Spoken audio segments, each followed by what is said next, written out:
हमारे चैनल को सब्सक्राइब करें और बेल आइकन दबाएं।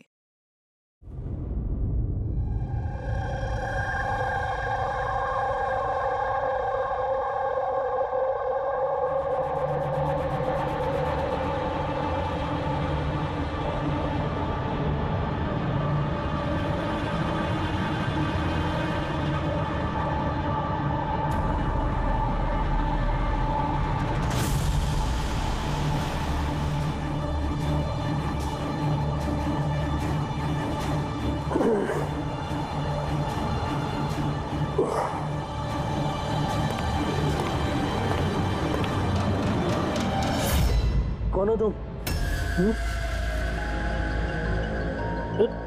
मेरे रूम में कैसे घुसे तुम? हाउसकीपिंग अभी मैनेजर को फोन करके तुम काम से निकलवाता हूँ। सॉरी रतन सर, एक्चुअली आपके रूम का फायर अलार्म गलती से बज गया था। मैं चेक करने आया था कि कोई खतरा तो नहीं है। मैंने दरवाज़ा नॉक किया था पर शायद आप सो रहे तो इसलिए खोला नहीं, इसलिए मुझे मास्टर की यूज़ करके अंदर आना पड़ा। Are you fine? फाइन, गो।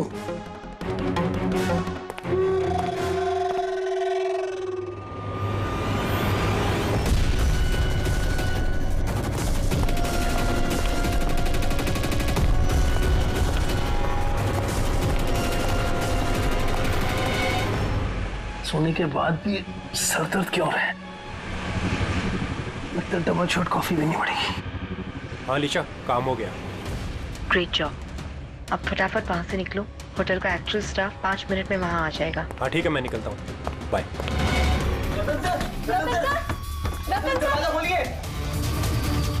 एक काम कर, मास्टर की से दरवाजा खोलते हैं।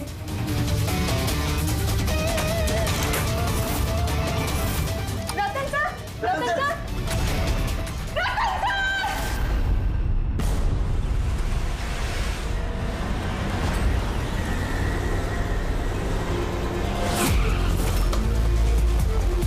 जिनका खून हुआ है उनका नाम क्या है? सर रतन जी, वो हमारे रेगुलर कस्टमर थे और वो बहुत ही बड़े फिजिसिस्ट भी थे सर। फिजिसिस्ट? जी सर। मतलब फिजिक्स में एक्सपर्ट है ये? जी सर। कितने बजे हुआ ये सब? सर यही तकरीबन सुबह 6:30 बजे। हटिए, चलिए हटिए, प्लीज हटिए।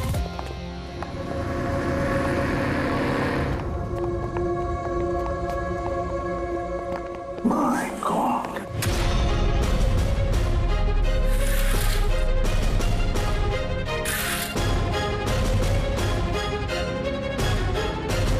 माय गॉड, इसके छाती में तो इतने सारे डांस घुसे हैं।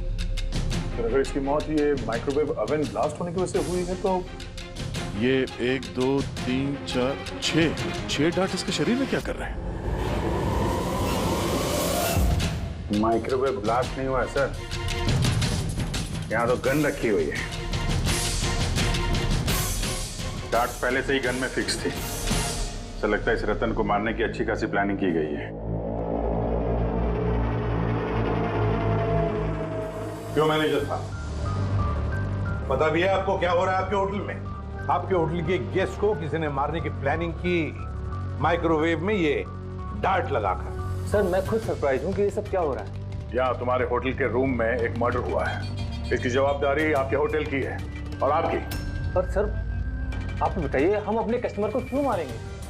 जोया तुम बताओ ना सर को। सर के चेक इन करने के पहले तुमने कमरा ठीक से देखा था ना? जी सर। सर पूछिए ना सर, कल रात 11 बजे सर चेक इन किए थे होटल में। 10:30 बजे मैंने खुद चेक की थी कि सामान सब कुछ ठीक है कि नहीं, और माइक्रोवेव में उस वक्त कुछ डार्ट्स वगैरह नहीं थे।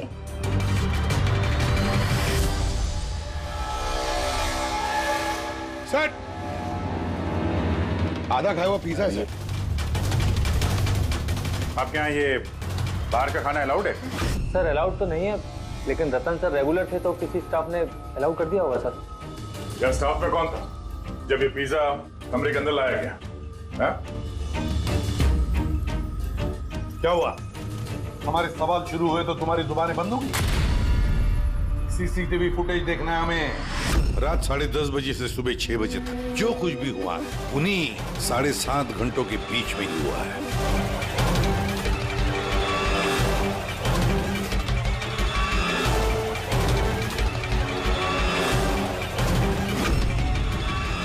जोया 10:30 बजे रतन जी के कमरे में गई और 11:15 बजे बाहर आई 15 मिनट में।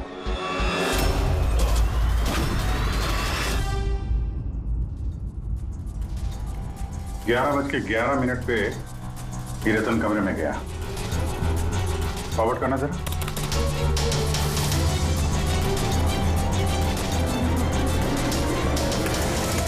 साढ़े 11 बजे हैं और ये रहा रतन का पहला विजिटर।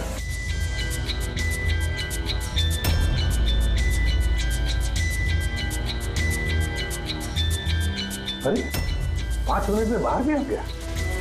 काफी गुस्से में भी लग रही है कौन है? सर ये अमित है, रतन सर के भाई। पहली बार आए थे होटल में। रतन जी तो मिलना भी नहीं चाहते थे इन्हें, पर इन्होंने जबरदस्ती करके रूम में घुस गए।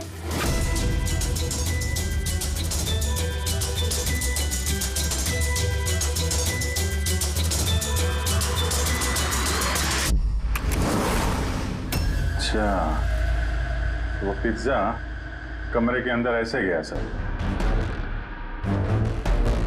फॉरवर्ड करना जरा, फॉरवर्ड करना।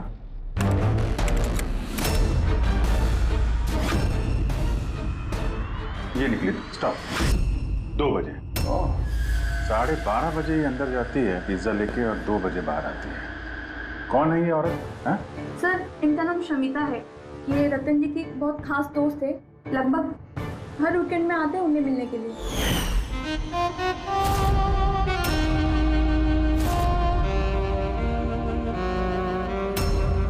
शमिता खास दोस्त रात के 12:30 बजे आती है पिज्जा लेकर।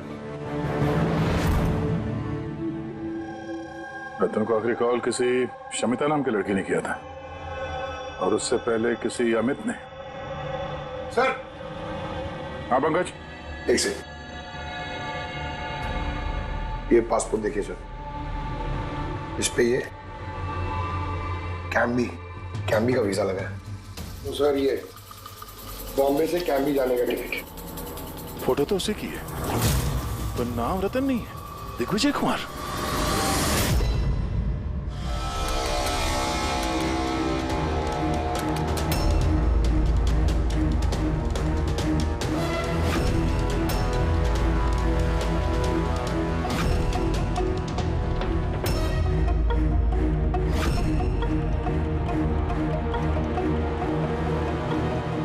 सुबह के 6 बजे होटल का स्टाफ मेंबर रतन के कमरे में जाता है और 6:30 बजे बाहर आता है। मतलब ठीक रतन की मौत से पहले। कौन है ये स्टाफ मेंबर? पता नहीं सर। क्या आप अपने स्टाफ वाले को नहीं पहचानते हैं? सर ये स्टाफ का आदमी नहीं है, मैं पता करवाता हूँ सर।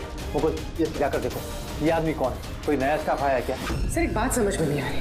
ये रतन एक फिजिसिस्ट था, देश के स्पेशलाइज्ड स्पेस प्रोग्राम पे काम कर रहा था।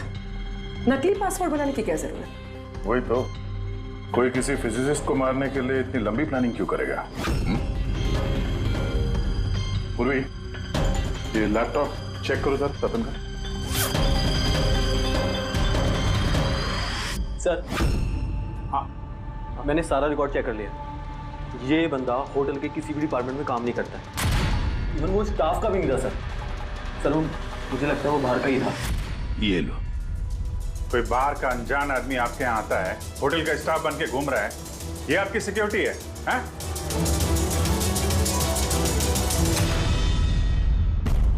हाँ पूर्वी, कुछ मिला? हाँ सर, लैपटॉप हैक किया तो कुछ सीक्रेट फाइल्स मिली हैं। ये कुछ खुफिया इंफॉर्मेशन है, देश की सुरक्षा से कनेक्टेड। माय गॉड, ये क्या हुआ? सर ये खुफिया इंफॉर्मेशन रतन किसी को बेचना चाह रहा था। ये देखिए, इस डील से रिलेटेड मेल्स भेजे उसने किसी को। ये देखिए, ये सारे हैं। एग्जैक्टली ये खुफिया इंफॉर्मेशन क्या है जो रतन बेचने वाला था?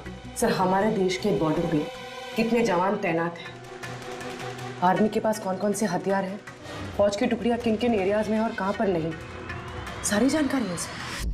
अगर ये इंफॉर्मेशन किसी गलत आदमी के हाथ लग गया तो देश की सुरक्षा को खतरा हो सकता है। सर ये मिलिट्री की कॉन्फिडेंशियल फाइल्स उसे मिली कहां से? ऑब्वियसली पंकज, किसी आम आदमी के पास ये क्लासिफाइड फाइल्स नहीं हो सकते हैं। ये क्लासिफाइड फाइल्स और ये डुप्लीकेट पासपोर्ट इस बात की तरफ इशारा कर रही है कि ये रतन कोई फिजिसिस्ट नहीं था। ये किसी दुश्मन देश का जासूस था जो अपना काम करने के बाद इस नकली पासपोर्ट के जरिए देश छोड़ के भागने वाला था हमेशा के लिए। ये तो एप्रन वगैरह निकाल के बाहर निकल गया सर। फोन पर भी बात कर रहा है। फोन पर भाई पार्टनर हो बात रेडी। होटल के बाहर के जितने भी सीसीटीवी कैमराज हैं सबकी फुटेज चेक करो। सर जब तक इस अनजान स्टाफर का पता चलता है कि शमिता और रतन का भाई अमित, इनसे पूछताछ करते हैं। सर ये रतन शायद फिजिसिस्ट नहीं था, दुश्मन देश का जासूस था सर। जासूस? हाँ सर, हमें उसके बैग से ये नकली पासपोर्ट मिला। उसके लैपटॉप में ये खुफिया फाइल से सर, ये देखिए। माय गॉड, तो फिर हमें जल्दी से जल्दी रतन के घर वालों से मिलना चाहिए और इस शमिता से भी पता तो चले कि ये रतन फिजिसिस्ट था भी या कोई जासूस। एक तो अभी मेरे पति का खून हुआ है और अब सीआईडी वाले उन पर देश से गद्दारी का इल्जाम लगा रहे हैं। भाभी संभालिए अपने आप को। वैसे ही भाई साहब की मौत के सदमे से आपकी तबीयत खराब है। मिस्टर अमित, आपसे भी कुछ सवाल करना है हमें। आप लोग एक साथ एक ही घर में रहते हैं, तो कल रात अपने भाई के पीछे पीछे होटल रूम में क्या करने गए थे आप? मैंने ही भेजा था उन्हें वहां। तुमने भेजा? किस लिए? क्योंकि रतन भाई साहब पूरी प्रॉपर्टी अपने नाम करके हमें घर से निकालना चाहते थे। वसीयत के पेपर के साथ भी छेड़छाड़ की थी उन्होंने, और अपने भाई का तो उन्हें कोई लिहाज ही नहीं था। ये तुम क्या कह रही हो दिया? भाभी प्लीज। ये सारी बातें यहाँ पर हो सकती थी घर में, इसके लिए होटल में जाने की क्या जरूरत थी? सर लड़ाई झगड़ा करके हम घर का माहौल नहीं खराब करना चाहते थे, और रतन भाई साहब इस टॉपिक को कई दिनों से अवॉइड कर रहे थे, इसलिए मुझे लगा कि होटल में जाके बात करना ही ठीक रहेगा। मगर कमरे से तो तुम बहुत जल्दी वापस आ गए थे, इतनी जल्दी बात हो गई? सर होटल के कमरे में भी बात हो नहीं पाई थी। भाई साहब बहुत नींद में थे और थके हुए थे, इसीलिए चिड़चिड़े भी हो गए थे, और गुस्से में आके मैं भी वहां से निकल गया। इतना बड़ा घर है फिर भी होटल में जाके ठहरते थे हैं? सर रतन काफी इंट्रोवर्ट थे, उन्हें अकेलापन चाहिए होता था ताकि वो अपने काम में ज्यादा ठीक से ध्यान लगा सके। घर में भी होते तो अक्सर वो अपने कमरे में ही होते थे।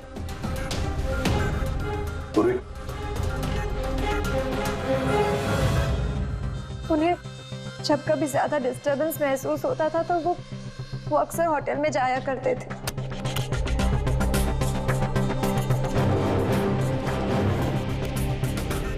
ये शमिता कौन है? शमिता? प्लीज कुछ कीजिए ऑफिसर, मैंने सुबह मिसिंग कंप्लेंट दर्ज कराई थी, शाम होने वाली है, मेरी बीवी का कहीं कुछ पता नहीं चल रहा है। जीजू प्लीज रिलैक्स, शमिता दीदी मिल जाएंगी। क्या शमिता जी लापता है? जी। आप लोग? हम लोग सीआईडी से। अच्छा वो आप लोग आ गए, ये लोग तो कुछ कर नहीं पा रहे, अब आप लोग पता लगाइए ना मेरी बीवी कहाँ है।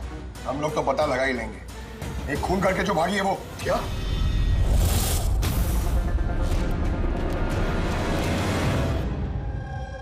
कहने के लिए तो रतन मेरे पति थे,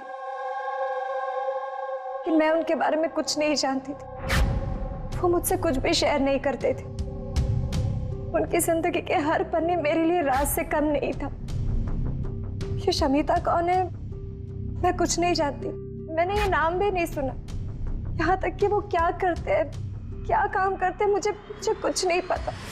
ये उस होटल कॉरिडोर की फुटेज। कल घर से कहाँ जाने के लिए निकली थी शमिता?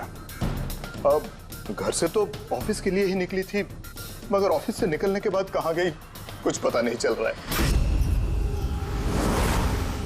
अच्छा कल डिनर में क्या खाया था रतन ने? प्लेन चीज पिज्जा।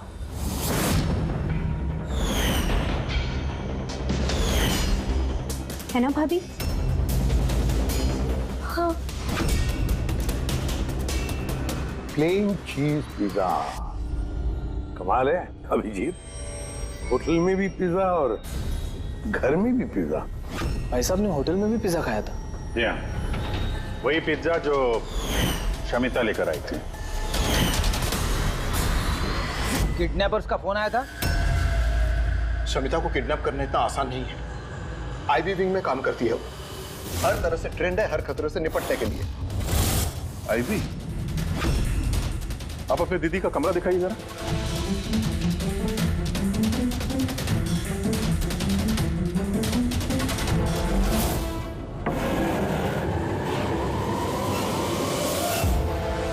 सर, ये है दीदी का कमरा।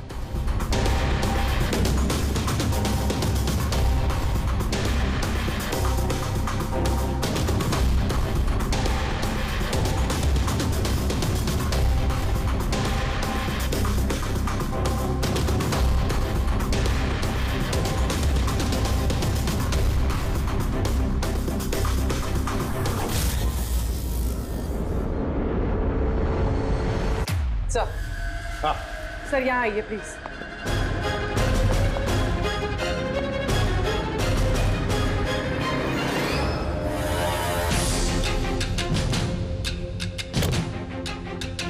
ये लो, कमरे के अंदर कमरा।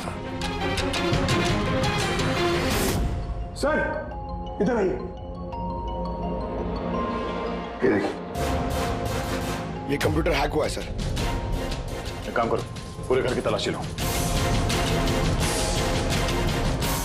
गाड़ियां, विग्स, ओहो, प्रोस्थेटिक्स। अभिजीत, देखा है सर? हाँ सर, और ये लॉकर में क्लासिफाइड फाइल्स। लगता है काफी समय से जासूसी चल रही है इसकी। सिर्फ इतना ही नहीं सर, कोई तो है जो रतन पे नजर रखे हुए था। उसकी कंप्यूटर की एक एक एक्टिविटी को मॉनिटर कर रहा था। ये कंप्यूटर हैक है। कौन हैकर है पता लगा?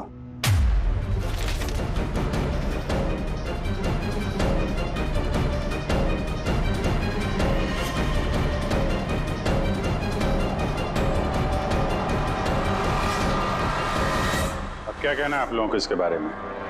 एक ही छत के नीचे रहते थे आप लोग रतन के साथ, और इस बारे में आप लोगों को भनक भी नहीं है? सर, भनक कैसी लगती सर? रतन भाई साहब तो अपने कमरे में किसी को घुसने भी नहीं देते थे। और यहाँ तक कि सर काम वाली को भी नहीं, सफाई वगैरह भी वो खुद ही किया करते थे। फिर जसमीन जी, आपका क्या कहना है? ये तो बेडरूम के अंदर का ही तो कमरा है। सर, मैंने आपसे कहा ना, मुझे कुछ नहीं पता। अरे ये कब और कैसे? तो शमिता घर पे नहीं है सर, लापता है वो। आईबी ब्यूरो में काम करती है सर। हमने उसका लैपटॉप चेक किया। पूर्वी को रतन के लैपटॉप पे जो खुफिया इंफॉर्मेशन मिली थी सर, वो सारी इंफॉर्मेशन यहाँ शमिता के लैपटॉप में भी है। ये जानकारी लीक करके देश छोड़ के भागने का इरादा था। जो शमिता आईबी में नौकरी करती थी, इसका मतलब है वो देश की सारी खुफिया जानकारी उसके पास थी, जो वो रतन को देती थी, और रतन ये दुश्मन देशों को दे देता था। दोनों पैसे कमा रहे थे इसके ऊपर।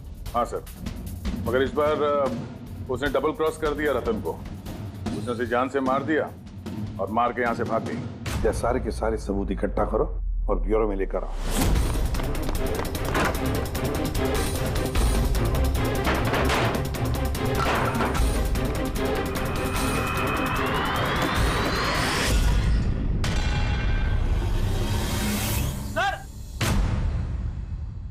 सर,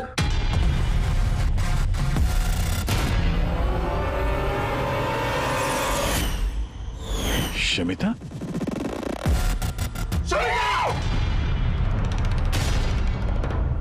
आद्या, सर, ये विक्रम और अंजलि, इनके जो एलिबाइज हैं वो हमने चेक किए। जब खून हुआ उस रात ये विक्रम ग्रैंड रोड में एक ट्रैफिक जाम में फंसा हुआ था, और रात के करीब 2 बजे घर पहुंचा वो। और ये अंजलि? सर अंजलि भी रात के 12 बजे तक काम कर रही थी और करीब 1:30 बजे के आसपास वो घर पहुंची। सब देखकर ऐसे लगता है कि ये कोई मामूली मर्डर केस नहीं है, देश की सुरक्षा से जुड़ा हुआ है। सर ये देखिए सर, ठीक ब्लास्ट से पहले सुबह 6:30 बजे के आसपास इस लाल गाड़ी में एक औरत होटल से बाहर गई। सर वो जो नकली होटल स्टाफ वाला था ना सर, वो भी उसी वक्त निकला था लेकिन दूसरे गेट से। ये देखिए। पूर्वी गाड़ी कितने बजे आई थी होटल में? सुबह 6 बजे। निकल गई 6:30 बजे, आधे घंटे बाद। लड़की के चेहरे पे जूम करो जरा, देखें तो सही। हमारे डेटाबेस में कुछ नाम और चेहरे हैं जिनसे देश की सिक्योरिटी को खतरा है। ये गद्दारों और जासूसों वाली लिस्ट है। इनके चेहरे स्कैन करो और उन सब से मैच करके देखो। अब पंकज, आरटीओ से पता करो कि ये गाड़ी किसके नाम पर रजिस्टर्ड है। सर बड़ा ही कंफ्यूजिंग केस है सर, कुछ समझ भी नहीं आ रहा है आखिर ये माजरा है क्या। रेडी, एक बात तो पक्की है कि ये केस देश की सुरक्षा से जुड़ा हुआ है, इसलिए जिसने भी इस शमिता और रतन को मारा है ना, वो कोई मामूली क्रिमिनल नहीं, मामूली खूनी नहीं है। ये चक्कर कुछ और ही है। ओहो, अरे क्या हुआ, कुछ मिला? हाँ सर मिला। ये आदमी और औरत उस लिस्ट में नहीं है देश के गद्दारों वाली, बल्कि उन लोगों के लिस्ट में है जो देश से गद्दारी करने वालों को पकड़ के खत्म करते हैं सर। ये दोनों आईबी ऑफिसर्स हैं, अलीशा और ईशान। ऐसे भी प्रद्युम्न, मैं आपकी बहुत इज्जत करता हूं, इसलिए मैं कुछ नहीं कह रहा। अगर यही इल्जाम किसी और ने लगाया होता तो वो ऑफिसर अब तक बहुत पछता रहा होता। शेखर जी, आप आईबी के हेड हैं, इसलिए तो ना आपका ये धमकी भरा रवैया मैं भी बर्दाश्त नहीं करता। एसीपी साहब, मैं धमकी नहीं दे रहा हूं, आपके इल्जाम का जवाब दे रहा हूं। आपने बड़ी आसानी से हम पर रतन और शमिता के खून का इल्जाम लगाया है।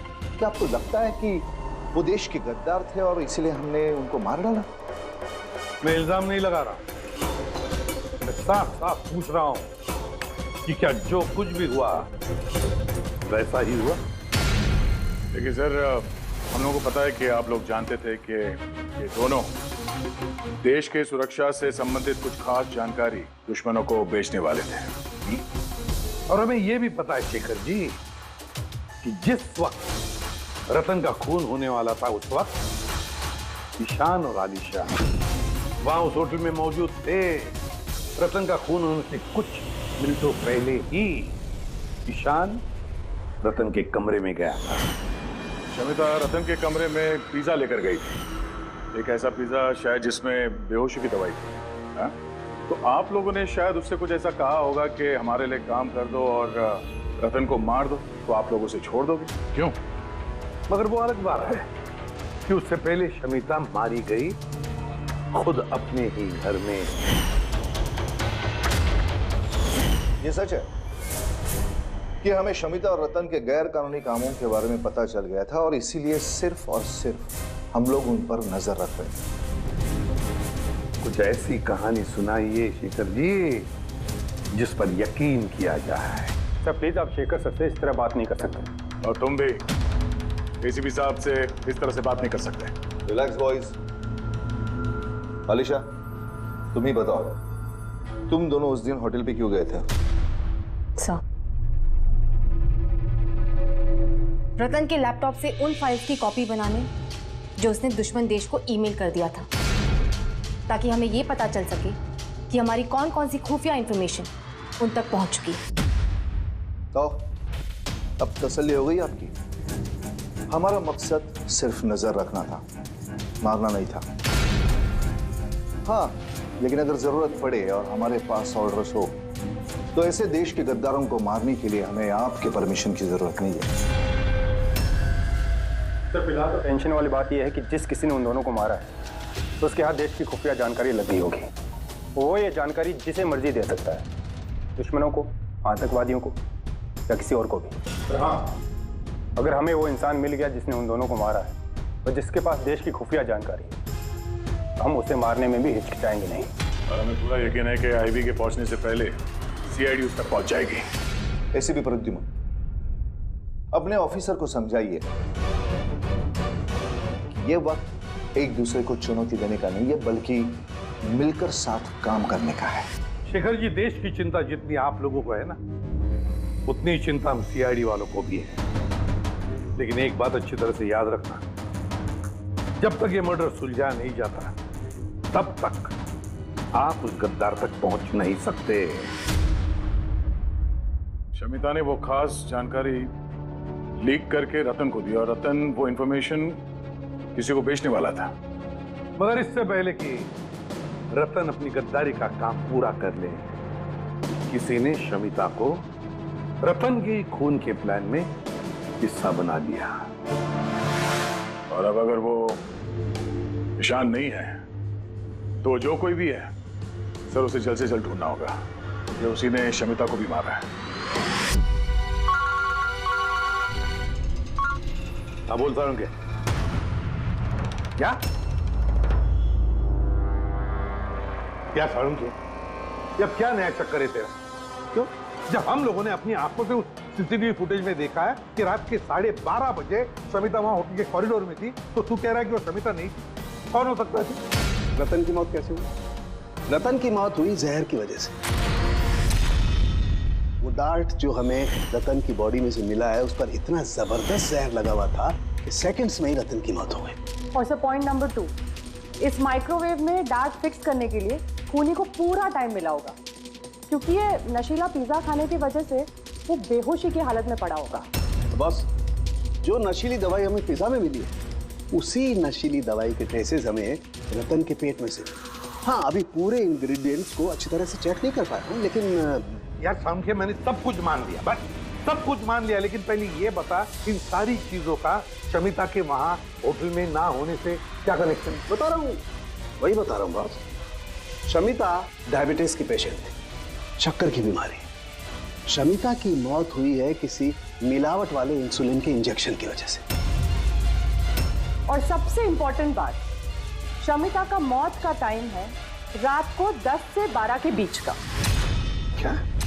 एग्जैक्टली। तो 12 बजे तक अगर वो मर चुकी थी, फिर 12:30 बजे वो हमें होटल में कैसे दिख सकती है? तो अगर शमिता ने रतन को नहीं मारा और अमित, ईशान और अलीशा ने भी नहीं मारा, तो फिर रतन को मारा किसने? और फिर वो फुटेज में जो औरत हमने देखी थी, अगर वो शमिता नहीं थी तो फिर कौन थी? शमिता। एसीपी साहब, आप शायद नहीं जानते कि मैं कितनी बड़ी टेंशन में हूं। अगर वो खूनी नहीं पकड़ा गया जिसने रतन और शमिता को मारा है, तो देश कितनी बड़ी मुसीबत में फंस सकता है, ये आप नहीं जानते। मैं अच्छी तरह से जानता हूँ शेखर जी, बहुत अच्छी तरह से जानता हूँ। लेकिन एक बात अच्छी तरह से याद रखिए, हम देश पर कोई भी आंच आने नहीं देंगे, उससे पहले ही हम खूनी को पकड़ लेंगे।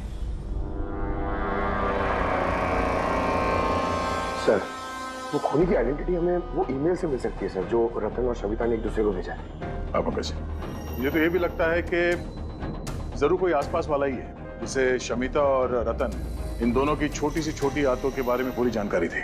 हाँ सर, जैसे कि सुबह उठते ही रतन का माइक्रोवेव में कॉफी बनाना और शमिता को इंसुलिन के इंजेक्शन पहुंचा देना, वो तो कोई पास वाला ही आदमी कर सकता है। और खूनी को ये भी पता था कि ये अंजलि और विक्रम रात 1 बजे से पहले घर आने वाले नहीं है। आखिर खूनी कौन हो सकता है सर? सर, एक बात समझ में नहीं आ रही सर। ये रतन और शमिता एक दूसरे को 2 सालों से जानते हैं, मगर गद्दारी करने का इन्होंने ये 3 हफ्ते पहले ही सोचा, ऐसे अचानक? हाँ सर, बात थोड़ी अजीब तो है। इन 3 हफ्तों के पहले इनका कोई रिकॉर्ड तो नहीं रहा खुफिया खबर के एक्सचेंज को लेकर। इस सबका इस तीसरे गद्दार से क्या लेना देना? We are running out of time. हाँ सर, हमने सारे सुरागों के ताले खोल दिए, लेकिन हमें वो दरवाजा नहीं मिल रहा जो हमें तीसरे जासूस तक ले जा सके। तीसरा दरवाजा है, ये तीसरा दरवाजा हमें उस जासूस तक ले जाएगा। कौन सा? उस दरवाजे का नाम है पिज्जा। पिज्जा वो औरत जो बड़े बड़े काले चश्मे और घुंघराले बाल का विग पहनकर घूमती है ना, शमिता बनकर, उसने उस दिन पिज्जा लाया बाहर से होटल के अंदर। और उसने ऐसा इसलिए किया क्योंकि उसे वो नशीली दवाई मिलानी थी पिज्जा में। अगर होटल में ऑर्डर करती तो उसे मौका नहीं मिलता और ना ही वक्त मिलता वो नशीली दवाई पिज्जा में मिलाने के लिए। और होटल वालों ने कुछ नहीं बोला क्योंकि वो लोग उसे जानते थे। दया, होटल दे रॉयल के आसपास इस पिज़्ज़ालो ब्रांड के पिज्जा की कितनी दुकानें हैं पता लगाते हैं, सब कुछ साफ हो जाएगा।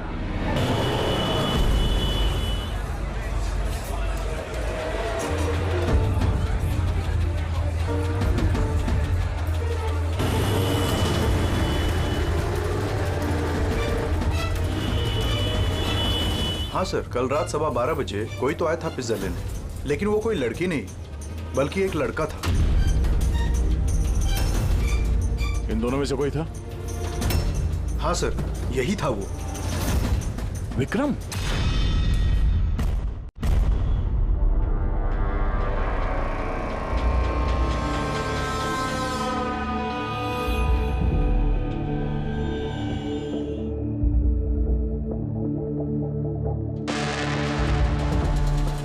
चक्कर क्या है? अरिका, एक मिनट आओ। यस? अरिका, ये दोनों स्लाइड्स में पिज्जा के सैंपल्स हैं। इसमें वो है जो हमने उसके पेट में से निकाला है। दूसरा ये पिज्जा का वो टुकड़ा है जो एक्चुअल है, जो टेबल पे रखा हुआ था। जरा देखो दोनों। सर, इट्स ऑब्वियस ना कि यही वाला पिज्जा खा के रतन वो बेहोशी वाली नींद सोया था। उसमें देखना क्या है? Do you think I'm a fool? No क्या? अरे कोई वजह होगी तभी तुम्हें दिखा रहा हूँ ना। प्लीज देखो ना। Of course, sir. Just see it. हाँ हाँ सर, हाँ।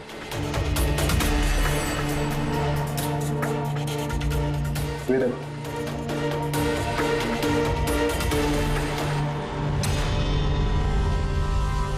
क्या? इसका मतलब रतन ये पिज्जा खा के बेहोश नहीं हुआ है? Exactly, वही दिखाना चाहता था मैं तुम्हें। क्या खाया होगा उसने?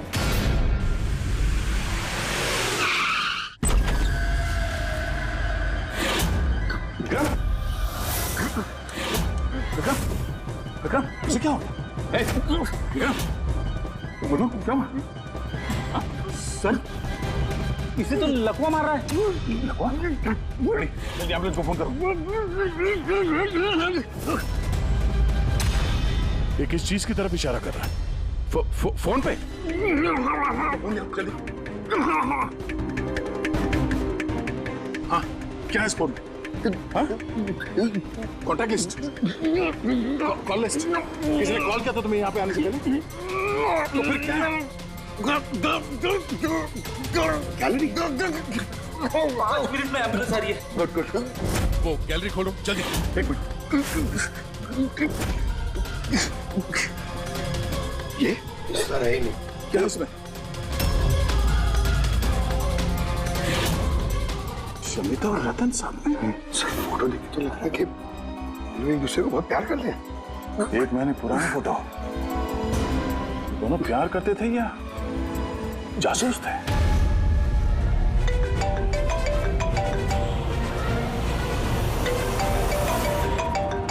हाँ डॉक्टर साहब। अरे यार, इस केस में तो नया ही पेज फंस गया। अब क्या हुआ?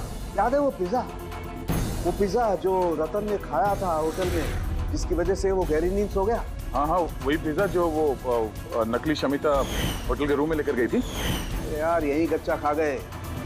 दरअसल रतन उस पिज्जा को खाने की वजह से बेहोश हुआ ही नहीं। रतन बेहोश हुआ है किसी और चीज को खाने की वजह से, जो शायद उसने होटल में आने से पहले ही खा ली। होटल में आने से पहले? अभिजीत ने बताया था कि होटल आने से पहले रतन ने पिज्जा ही खाया था। अच्छा, कल डिनर में क्या खाया था रतन ने? प्लेन चीज पिज्जा, है ना भाभी? हाँ।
जैस्मिन, तुम यहाँ क्या कर रही हो?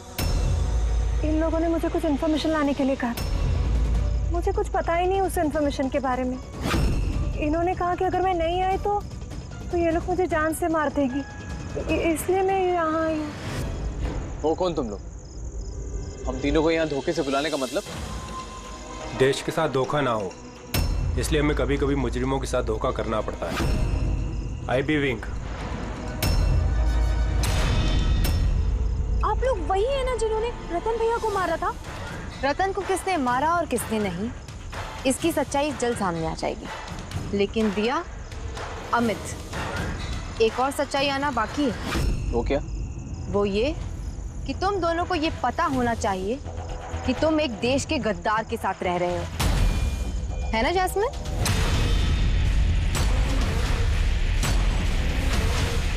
What nonsense? तुम लोग मुझे देश का गद्दार कह रहे हो? रतन को बेहोशी वाला खाना तुमने खिलाया था ना, जिसकी वजह से उसकी बाद में मौत हो गई। अब तुम्हारी भलाई इसी में है कि तुम जल्दी से अपना जुर्म कबूल कर लो। क्या कह रहे हो तुम लोग?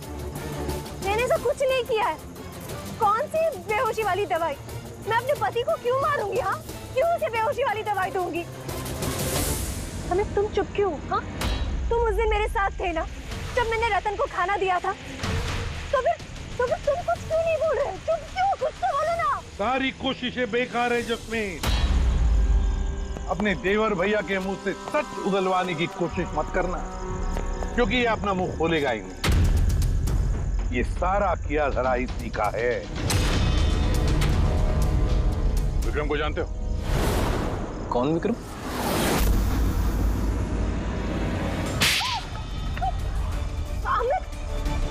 आप लोग इस तरफ आइए। वही विक्रम जिसे शमिता और रतन के एक्स्ट्रा मैरिटल अफेयर्स के बारे में तुमने जानकारी दी थी और कुछ फोटो भी भेजे थे हेलो मैसेंजर पे। ये देखो, डिस्प्ले पिक्चर में तुम्हारा चेहरा है। कुछ याद है? ये क्या? शमिता और रतन के फोटोग्राफ्स विक्रम को हेलो मैसेंजर ऐप से जैस्मिन ने किसी और ने भेजा। अमित, देश को नुकसान पहुंचाने का मेरा कोई इरादा नहीं था सर। और ये सारा गद्दार जासूस वाला जो एंगल है, ये सब कुछ मेरा गेम प्लान था, ताकि मैं कानून को गुमराह कर सकूं। पूरी बात डिटेल में बताओ। ये गद्दारी वाला नाटक क्या है? सर ये सब एक गेम प्लान था, ताकि रतन की मौत का इल्जाम मुझ पर ना आए और शमिता का मौत का इल्जाम विक्रम पर ना जाए। इसीलिए मैंने ये सब गद्दार जासूस का ताना बाना बुना था। और रतन को मारना क्यों चाहते थे तुम? हाँ? क्योंकि वो मुझे और दिया को घर से बाहर निकाल देना चाहता था, और अगर वो ऐसा कर देता तो मैं कुछ नहीं कर पाता। लेकिन मेरी किस्मत अच्छी थी कि उसी वक्त मुझे रतन और शमिता के लव अफेयर के बारे में पता चल गया, और तभी मैंने ये सारा प्लान रचा। मैंने शमिता के हस्बैंड विक्रम को उसकी बेवफा बीवी का सबूत दिया। गुस्सा तो इतना आ रहा है मुझे कि मन कर रहा है उसे डिवोर्स दे दूं, मगर क्या करूं? इसमें मेरा ही नुकसान है। अगर उसने मुझे छोड़ दिया ना, तो मैं खुद ही सड़क पे आ जाऊंगा। तो डिवोर्स मत दो, कुछ उससे भी बड़ा सोचो। मार डालें उन्हें। फिर मैंने और विक्रम ने रतन और शमिता के कंप्यूटर पे उनके नाम से ईमेल अकाउंट्स बनाए। रतन वाले ईमेल्स मैं भेजता था और शमिता वाले विक्रम। उस रात होटल में विक्रम ही नकली शमिता बनकर गया था। जब वो कमरे में पहुंचा तो उसने देखा कि रतन गहरी नींद में है। बस फिर उसने माइक्रोवेव में डार्ट्स फिट किए, थोड़ा सा पिज्जा खाया, नशीली दवाई मिलाई और फिर कमरे में से चला गया। और शमिता को वो जहरीला इंसुलिन का इंजेक्शन तुमने ही दिया था ना? हाँ, होटल जाने से पहले मैं शमिता के घर गया था। जी कहिए, आप कौन? तुम्हें आजाद करने आया हूँ। मतलब? दो लोगों से प्यार करना अच्छी बात तो नहीं है ना शमिता जी? होटल के कमरे में रतन से मिलने क्यों गए थे तुम, जब ये सारा प्लान पहले से ही करके रखा हुआ था? भले ही वो मुझे घर से बाहर निकाल देना चाहता था, लेकिन था तो वो मेरा ही भाई। एक आखिरी मुलाकात तो बनती थी, और ये सब मेरे प्लान में भी मेरी मदद करती। मैंने विक्रम को पहले से इन्फॉर्म कर दिया कि रतन नींद में है और कुछ ही देर में सो जाएगा। और तुम्हें लगा कि सीसीटीवी फुटेज में बहुत सारे लोग दिखेंगे, उसमें अगर तुम भी दिख जाओगे तो कोई शक नहीं करेगा। इसीलिए तो मैंने ये सारा गद्दार जासूस वाला खेल रचा था, ताकि आप सब लोग इसी में उलझ के रह जाएं। लेकिन जब ये आईबी वाले भी इस केस में जुड़ गए तो विक्रम डर गया, और इसलिए तुमने उसे पैरालाइज कर दिया, और कुछ चारा भी नहीं था मेरे पास। ये तुमने क्या किया अमित? पैसों के लिए तुमने अपने भाई को मार दिया। अमित, जायदाद और पैसों की लालच में तुमने अपने सगे भाई का खून कर दिया, और तो और कानून के साथ और देश की सुरक्षा के साथ भी खिलवाड़ किया। बहुत संगीन जुर्म किए तुमने। कानून तुम्हें कड़ी से कड़ी सजा देगा।